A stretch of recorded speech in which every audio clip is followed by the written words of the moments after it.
Hello and welcome to Get Your Mind On. I'm Lori Stos.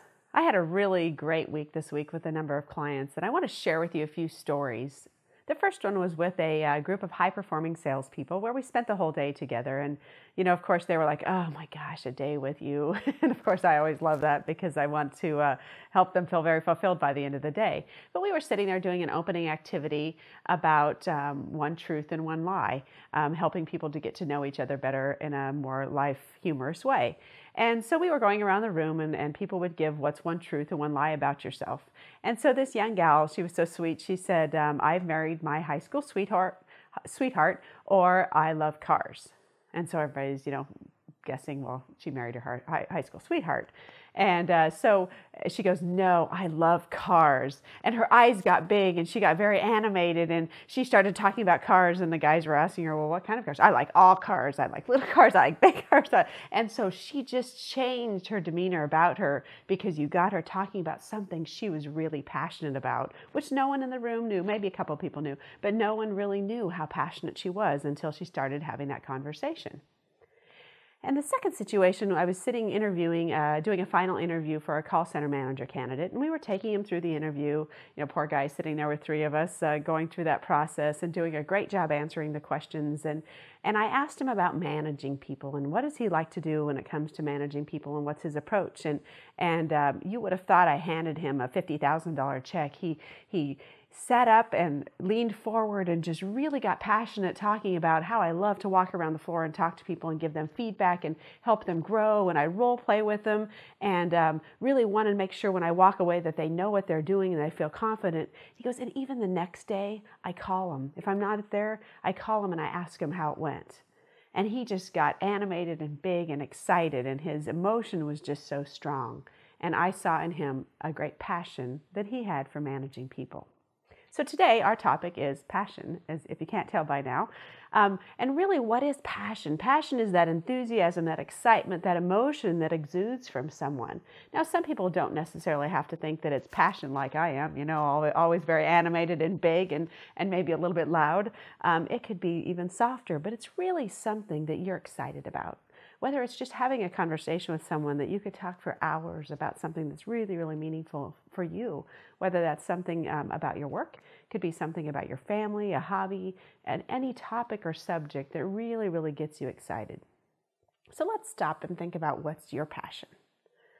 Some of you may be thinking, gosh, I don't know. I really have to stop and think about what am I passionate about? And again, going back to most of the time we think about our work because, again, we spend 75% of our life at work, and with less than a third of our population fully engaged, I find it pretty unusual to find many people just like glamoring with passion for their work. Maybe there's bits and pieces of their work that they're passionate about, but maybe overall they're not feeling like that's really my passion. So let's talk about work. Let's talk about what is your passion. Is your work your passion? The only way to great work is to love what you do. Steve Jobs has that quote that we think about is, you got to love what you do. And many times we might feel like, oh, well, I can't quite get there because what I love is my hobby and I can't make a living off of my hobby. So we'll talk about that in just a minute. But let's talk about that job of yours and what are you passionate about? Maybe you can't be fully passionate about everything that you do in your job. Hopefully you are. Hopefully at least over 50, 60, 70% of what you do every day is something that you're very passionate about.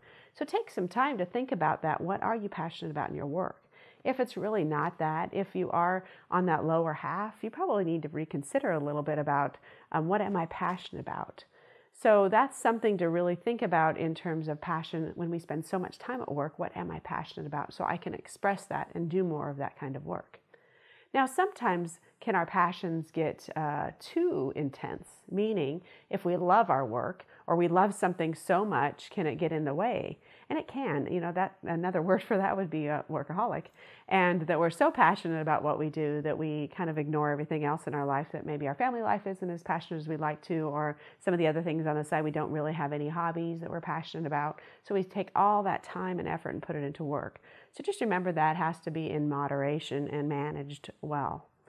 Let's move to hobbies or other types of things outside of work. Many of you have those types of things that you're really passionate about, whether that's your kids, again, sports, athletics, cooking, reading, whatever it might be. But really think about what else in your life are you passionate about. We should have a few things in our life that we're really passionate about that we can share, that when we can really stop and think about it, we're pretty excited to talk about it. I had one story this week of a client. We were having lunch, and she has kind of been feeling pretty flat about her work. And she knows it, and she's really seeking to think about what are my other options out there, which I give her a lot of credit for that. But it was interesting. We were at a breakfast last week, and a coworker came with her to the breakfast. And they were sitting having a conversation with a number of people, and she got to talking about this program that we were attending this breakfast for. And she got animated and started talking fast and really was very excited about it, and was very, very passionate. You could see the passion exuding about all that she had learned and how she was applying it in her life, and really not her work though. And afterwards, the coworker said, "Wow, I had never seen you in that light," because she sees her always at work, and her passion for her work was a little bit flat, but she saw a whole new person when she was talking about this other piece. And so it really made her, when she was sharing that story, she goes, "Gosh, I got a really different perspective of, I think I'm doing my job well, but obviously my passion isn't coming out," because she saw me in a much different light. So maybe stop and look at that and think about, where is that passion coming from, and where is that exuding from you? Our positive charge for today. Think about what ignites the fire in you. What gets you excited? What makes you come alive? Are you doing this today? How much of this are you doing today? Are you finding that you're more flat maybe than you're ignited? How might your life be different if you did have more of this in your day and you were following your passion? And if you're not following your passion, let's think about why. What's holding you back? Is it because that you think it's that dollar out there, that I can't really make the money I want because I love photography and that's a hobby? Well, there's lots of different ways to incorporate our hobbies into jobs. It's just really stopping and changing our mindset, shifting our belief. We have a limited belief when we say those kinds of things. So really stop and evaluate, if I did follow my passion, what would that look like? So today, just remember to find your passion, find your enthusiasm, and love life. And remember to get your mind on.